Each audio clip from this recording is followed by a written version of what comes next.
Trustee Reed here, trustee Hallwicks, trustee Rubin here. All right.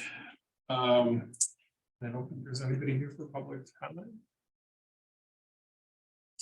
You're done, right? Nope, You're good. nobody. Okay. And then consideration of the minutes. Motion approved. All right, second. Favor? Aye. Okay. It's a good. Yes. Routine.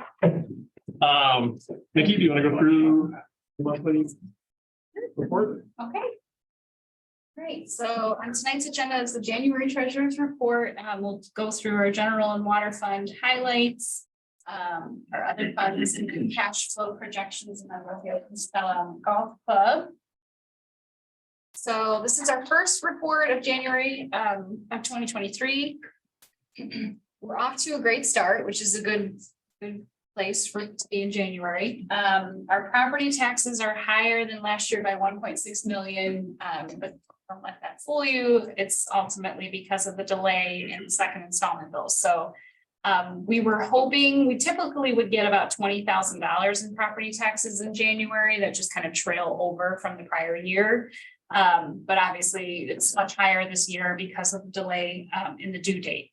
So out of that 1.6 million, about 20,000 is what we would normally expect. If you remember from last month, we had advanced to the police pension fund about $231,000.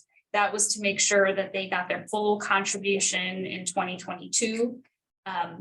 We waited to January to start repaying the general fund and out of property tax contributions that came through this month. So $229,000 of that 231 has been repaid as of January 31st. And we received the rest of that in February. So it's fully repaid. The general fund has now been made whole and the police pension has been made whole. So it's really just a timing issue.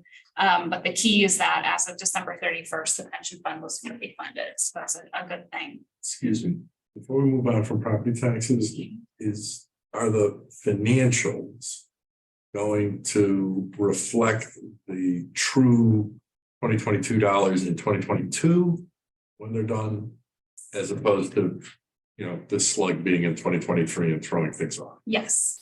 So as part of the audit, we will accrue that $1.6 million back to 2022. So it'll show essentially, we have 60 days from year end to take any revenue back to the prior year that should have really belonged to the prior year. So we will take all the property taxes and accrue those back. Because we're government and we operate a little bit differently than private sector. We do operate generally on a cash basis all year long. So we'll have to kind of adjust for this when we're reporting to the committee so that you can see how we're really doing, taking that anomaly out. But as part of the year-end process, we will take that revenue and we'll put it back. Yeah, then we'll go back and do it, but would you ever change a budget because it didn't come in and to reflect it coming in 23? We could, I mean, there have been times after the year's over that we've done budget amendments for one reason or another. Typically, what we would do if we've done that before, it's because we've been creeping up on our budgetary authority and expenditure side. So we haven't necessarily done it for the revenue, but you could do that too if you wanted to. Maybe just to keep track on it, but But we could do that. When we're doing the numbers going forward, we probably should have some little asterisk reminding folks, by the way, it's 1.6 million or whatever the number winds up being, you know, by the time February's you're done, but really wasn't this year, it was really money left over from last year. Right, because yeah. So if you want to compare apples, think about what your property taxes really are so far, they're delayed. Yes, exactly.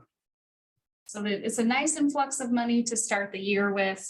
It's unfortunate that it was delayed, but it is a positive start to the year for us.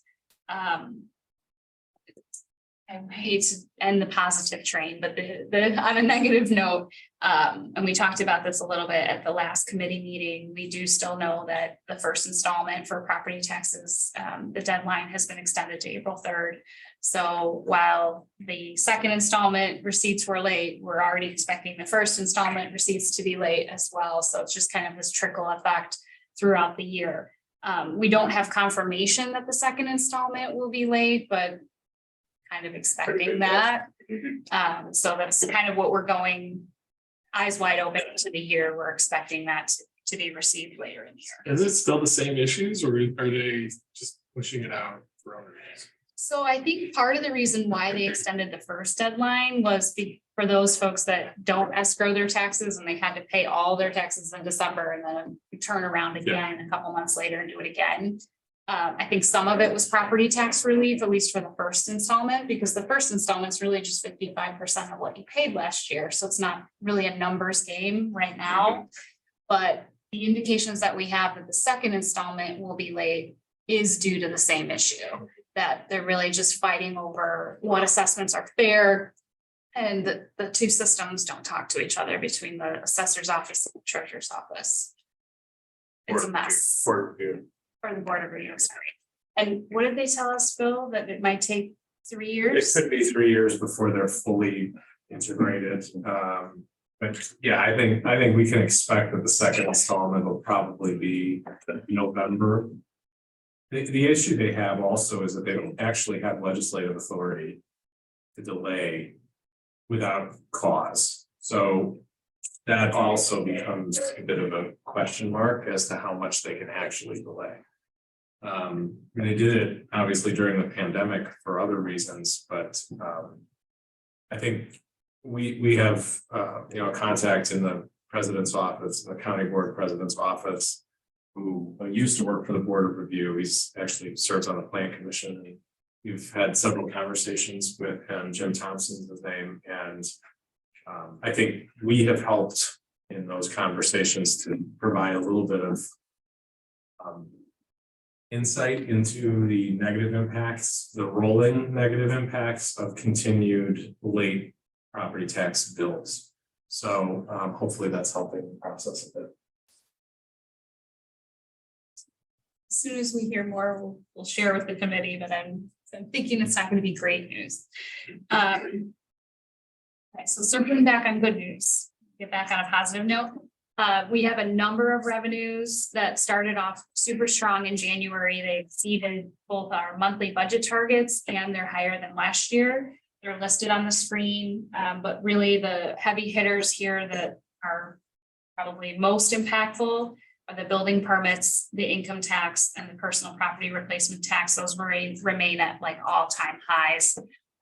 You probably remember from previous years, PPRT has been a repeated target of our legislators. That revenue has consistently been cut. But in the past several years, past 2 years, we've really seen that outperform, which is a good thing for our general fund. On the expenditure side, we're a little higher than last year, still only at about 7% of year-to-date budget.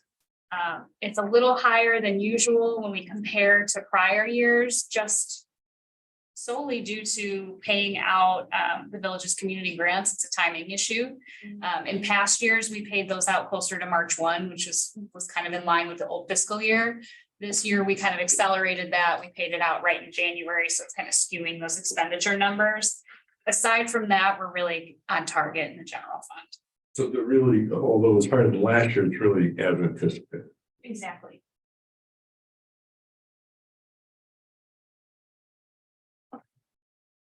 Moving on to the water fund. Again, good news story, both volumetric and fixed charge revenue is higher than last year, higher than budget. It's not by staggering numbers, but it's primarily driven by the rate increases that we started in January 1st. So you'll recall from past years, we stagger those in. So the first bills that we issue in January include a couple months from last year. So with the volumetric charges, we do prorate those. So it takes about 3 months for us to fully implement the rate changes. It's already having a positive impact on our revenue. And then water fund expenditures are a little bit higher than last year. Still within budgetary targets, and it's not anything, again, not anything to write home about, really just a timing issue.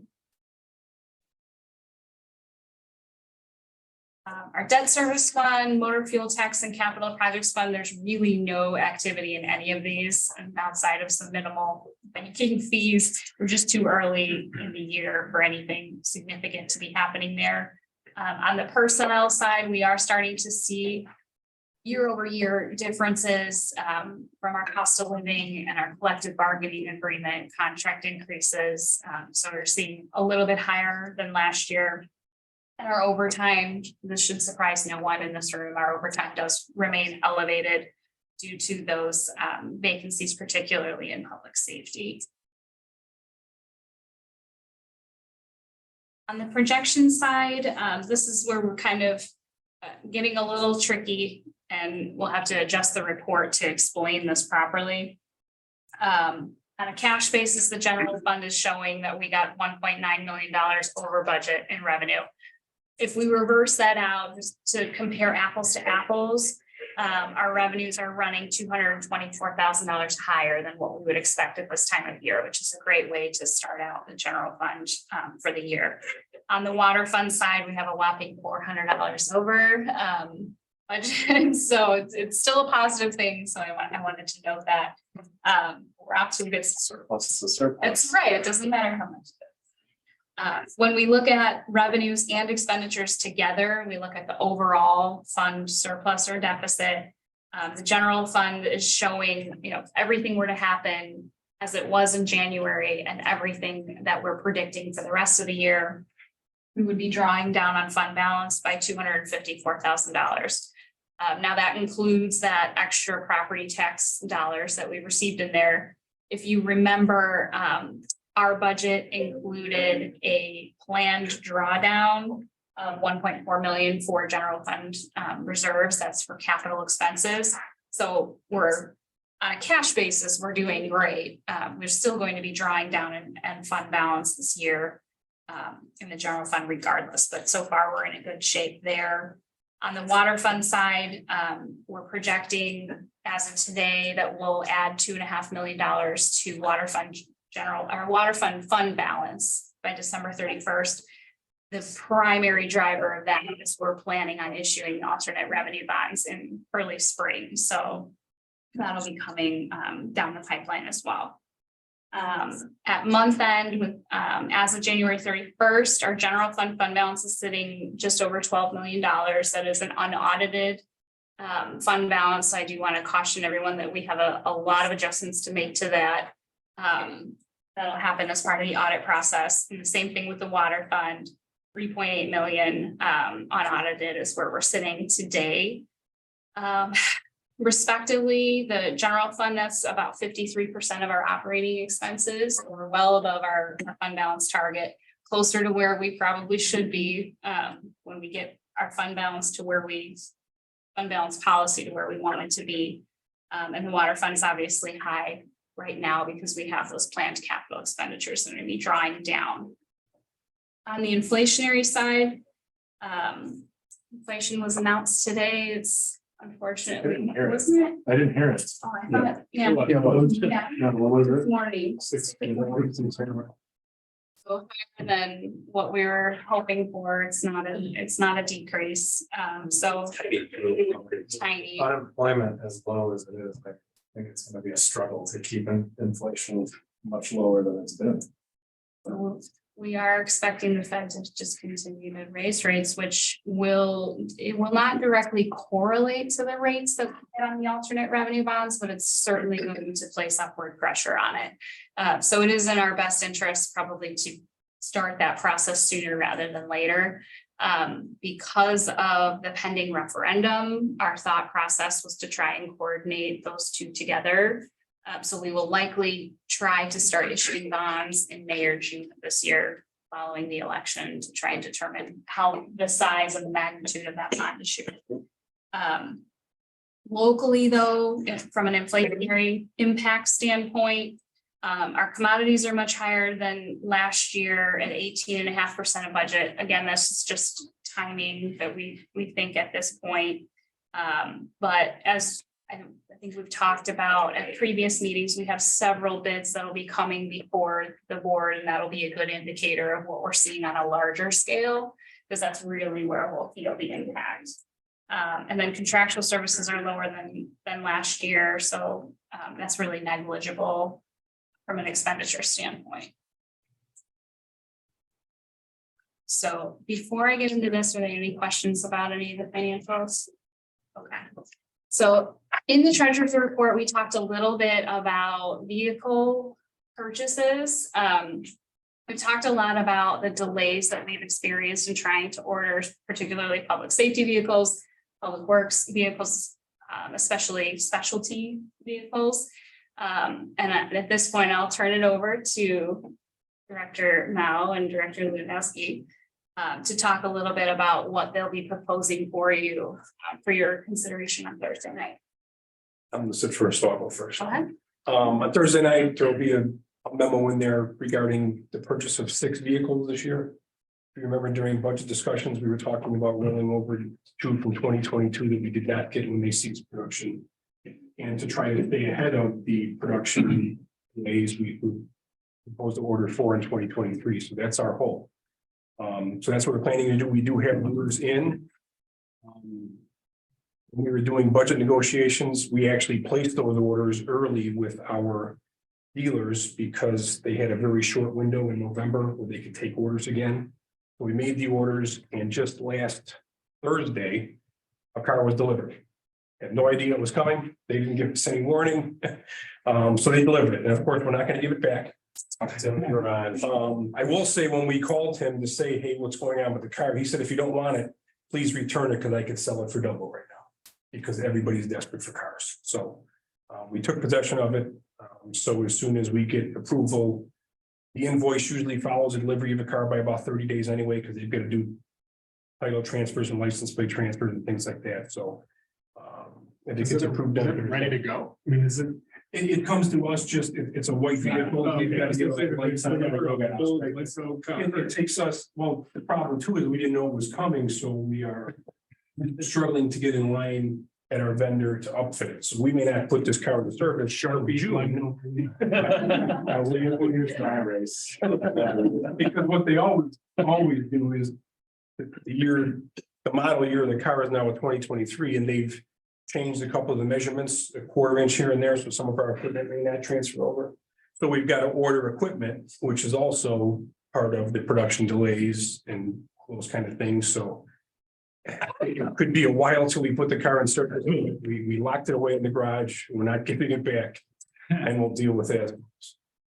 So the authorization to purchase all 6 Yes. will be on.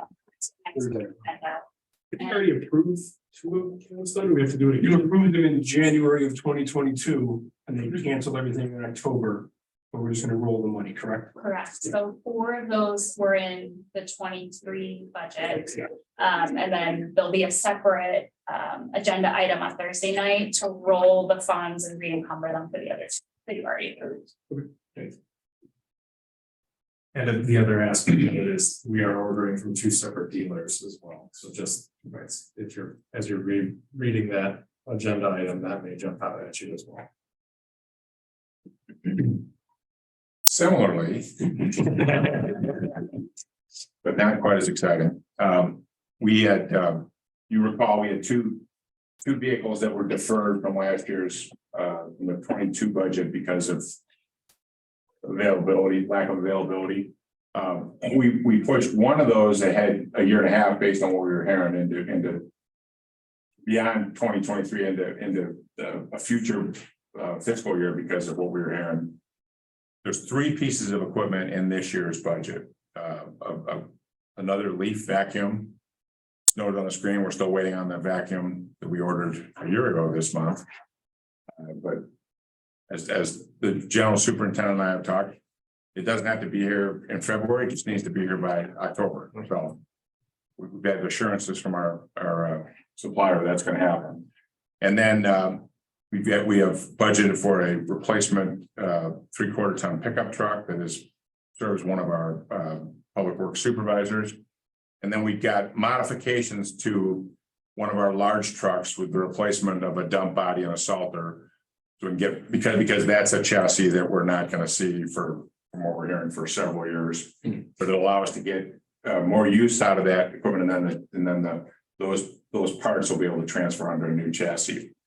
The surprise we got was late in 22, in December, we got word that from our aerial lift truck supplier that they had one available.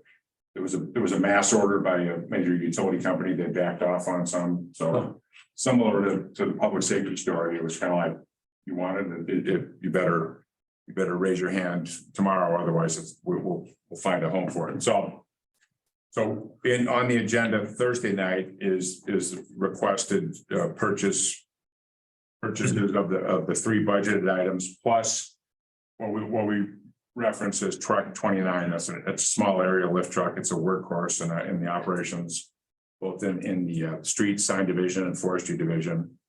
And actually with the trade-in, it's a considerable discount over what we had budgeted out in 2025. And so you'll see that and the financing to support all that is in the budget amendment on Thursday night. Because that aerial truck was budgeted in 22, so we'll roll those funds over and request a little bit additional funding to cover the cost. So the 40,000 is the price increase that we're. For 3 items. For the aerial truck and the dump body itself. The dump body itself. And the lead vac. And there was a savings on those supervisor vehicles. Yeah. So the net is requesting an additional 40,000. But again, with availability, we think it's strike now or we can wait anymore. Yeah. And the general superintendent's here tonight, if you want to grill him on any one of those individual pieces of equipment.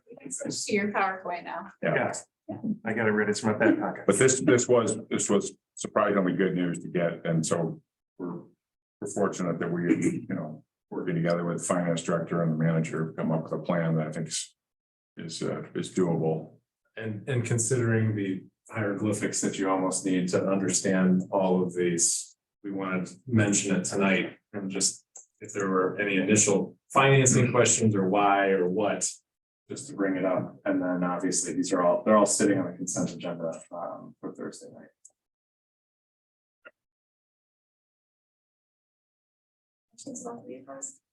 Let me just say, if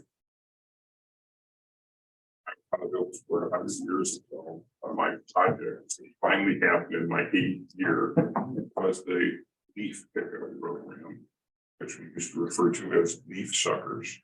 And so my heart soars like a hawk when I see leaf back. Okay. May not be soaring as much when you see the price tag on it. I wish they were naive.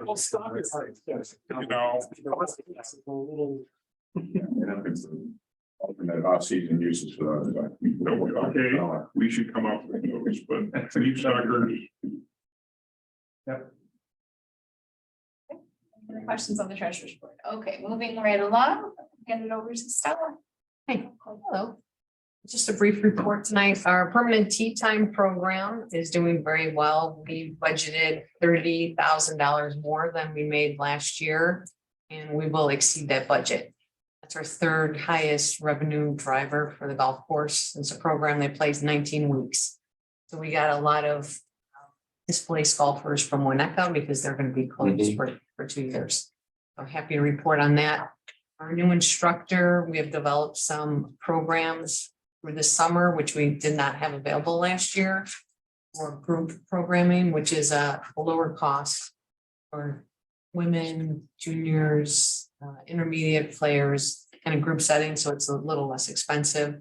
We hope that will take off pretty well this year. Then golf course conditions, just to note that it's been a very odd winter, as we know, with the rain that we've had and the heat, we are seeing some growth, which is not good. Not good. Not happy with it. We'll see what happens, but our Dave Arden, our superintendent, is in a pickle because the grass is exposed. Usually you have a nice blanket of snow on it.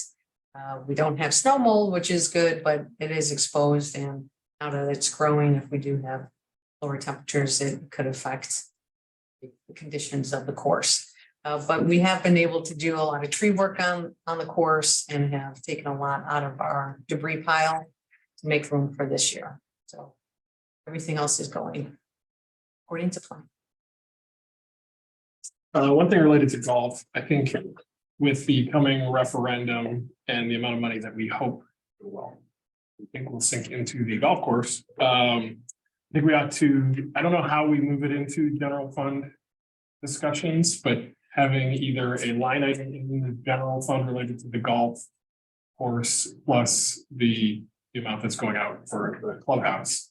I'm not sure what the best way to do it, but it's a large amount of money. It's under our purview to make sure that it's spent appropriately. And so I think it's becoming more and more important to pull in some of the finances to the general fund. Just so we keep a close eye on the money. So I'm not sure what's the best way to do that, but there's still the golf committee obviously is paying close attention as well, but just from a dollars perspective, we should too. Is the golf dollars received and spent are general fund, or are they more like water fund, which is a separate fund? Specific. It's the same type of fund as the water fund. So it's one of the operating funds of the village, but for whatever reason, we treated it differently than when we talk about the general fund as a water fund. Would we pull, would we pull it into general fund, or would we create another sort of similar green box, blue box with the golf, having a third sort of fund? Yeah. General water and golf. Similar to water, where it's pretty Or essentially. Or you have three. I mean, you've got general water and golf, and then you have those other funds technically, but not Golf operates much more similarly to the water fund. Yeah. Then maybe we do that. It's a good idea. And then once assuming the referendum passes, also we can track them, obviously. Highlighting the capital expenses similar to how we do with the rest of them. Because it's always been, year over year, we've just sort of, money's gone back into the course, but now there's ROI associated. Yeah, and we'll have to contemplate that a little bit, because the one difference, if the referendum passes and we issue debt, the debt is issued not under the golf fund, but under the village's general obligation authority. So that would actually be in the debt service fund, right? That's where those dollars will be held. Yes, well, so the dollars will be held in the capital fund. I'm sorry, that's what I meant. But Yes. it'll be repaid through the debt service fund, so there will be a lot of the activity, I know, welcome to it's never me. Yeah. Why make it easy? Well, but Make it I think that speaks well to your point, Jonathan, that making sure that that's clear in the financial reports is an important step for us to take. So we might need to enhance the reporting that we have out of the capital fund, because that's really where those dollars will be coming. But this will be, assuming that the referendum does pass, this will be kind of an unprecedented unprecedented arrangement that we haven't had before, because we're issuing general obligation bonds, and that will become really part of the core governmental funds of the village that haven't been impacted by golf activity in the past. And if it's possible, showing financially how it benefits the village. Whether we, some money gets pulled into general, whatever it might be, but, or maybe, for a few years, it's not gonna be possible, but. Well, one of the things we know we need to look at, and this is part of something that is on the docket for this year, is to take another look at the management fees for the various operating funds. That was something we were hoping to do last year and we didn't. So I think the timing is particularly appropriate. This, particularly if the referendum passes, to be able to articulate that. And I know it's gonna be some time, obviously, before other revenue streams are perhaps impacted on it. facility. You know, assuming that the referendum passes, we're not in a new building for probably 2+ years. After that point, so it's gonna be a little time before other revenue streams like places trading tax and sales tax are positively impacted by that. But I think that's another aspect perhaps of trying to separate that out.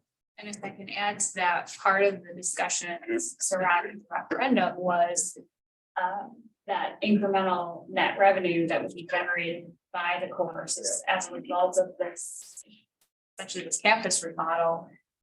And then having the finance committee have a discussion every year of what, if any, of the debt service would be abated that following year. So once they do, it's up and fully functional, and they do start operating a profit, that would have to be an annual discussion that this board has, or this committee has, about, you know, what could the golf fund afford to abate, and how would that decrease the impact on the residents?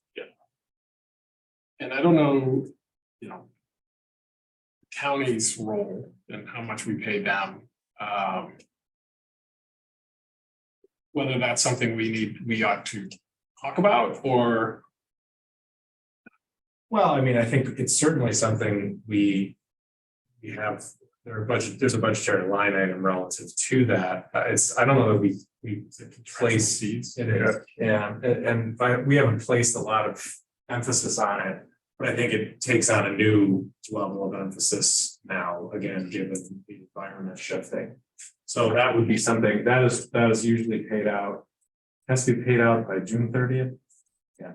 6 months after year end. Right. Because it's based off of the audited Right, numbers. and right, that's right. But I think that's an aspect of a reporting condition in this committee as well that we can integrate into the discussion.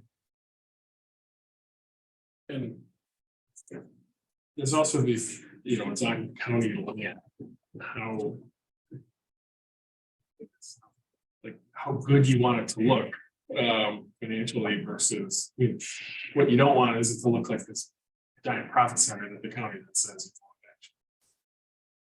bad. Yeah, well, I mean, the struggle with the agreement as it is, and going back and forth over the years as to the how and why we got to where we got. It's, you know, it comes off of gross revenue, not net. And while we were able to negotiate that down significantly from where the county originally was, that is going to be positively impacted. The county's revenue stream is going to be positively impacted by any investment in that facility, because it should impact gross revenue.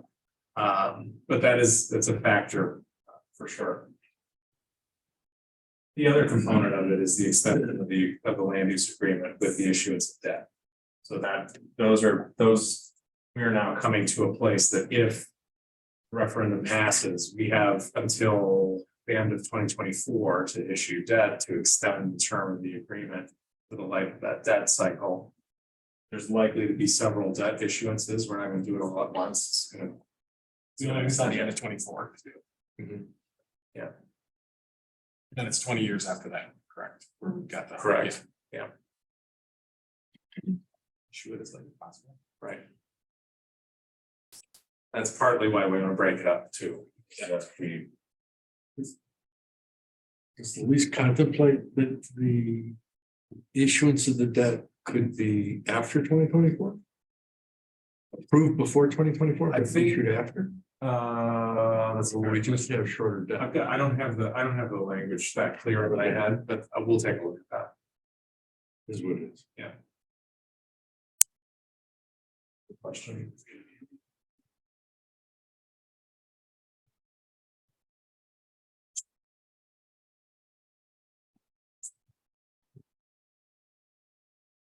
Good feedback.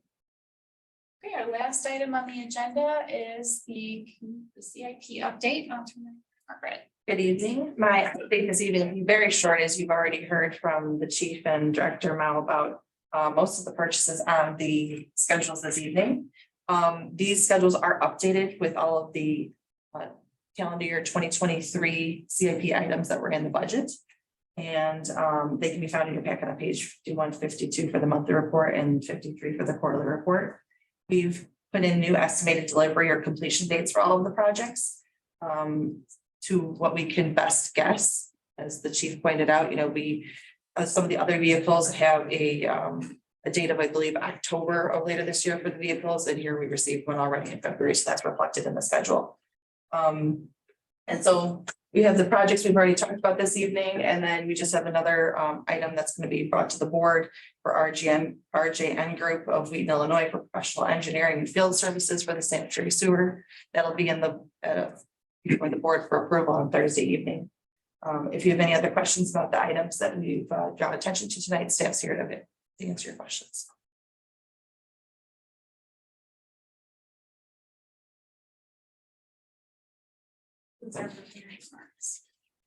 Okay. Anything else that anyone wanted to discuss? Hearing nothing. Motion to adjourn. So moved. Second. All in favor? Okay, Thank you, thanks. everybody. Thank you. Thank you. Clear space.